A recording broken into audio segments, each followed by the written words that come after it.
TV सत्यमेव व्रतम। हिंगोली जिल्ह्यामध्ये असलेल्या 3 विधानसभांपैकी सर्वात चर्चित विधानसभा म्हणजे कळमनुरी विधानसभा। कळमनुरी विधानसभेच्या निकालावर संपूर्ण राज्याचं लक्ष लागून आहे। या ठिकाणी शिवसेना शिंदे गटाचे संतोष बांगर, शिवसेना उद्धव बाळासाहेब ठाकरे पक्षाचे संतोष टारफे या प्रमुख उमेदवारांसोबत वंचित, अपक्ष असे अनेक उमेदवार आहेत। यामध्ये प्रत्येक उमेदवार मतदारांकडे मत मागत आहेत, दौरे करत आहेत। उमेदवार सकाळी 7 वाजल्यापासून प्रचाराला निघत असून दिवसभर प्रचार करतच आहेत। शिवाय रात्रीही उमेदवार अथक परिश्रम घेत प्रचार करताना दिसत आहेत। निवडणुकीला अवघे काही दिवस बाकी असल्यामुळे आता उमेदवार रात्र सुद्धा काळी करत असतानाचं चित्र दिसत आहे।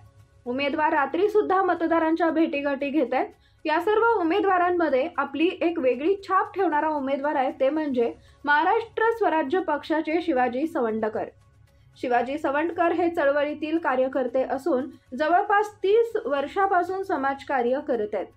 या 2024च्या विधानसभा निवडणुकीत कळमनुरी विधानसभेतून महाराष्ट्र स्वराज्य पक्षाने शिवाजी सवंडकर यांना उमेदवारी जाहीर केली आहे।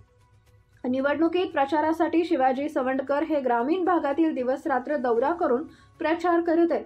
यावेळेस ग्रामीण भागातील जनता सुद्धा त्यांना चांगला प्रतिसाद देते आहे। शिवाजी सवंडकर हे सामाजिक आंदोलनाशी तथा समाजाशी जोडलेले असून त्यांना मतदार चांगला प्रतिसाद देत असल्याच्या प्रतिक्रिया कळमनुरीच्या मतदारांनी व्यक्त केली।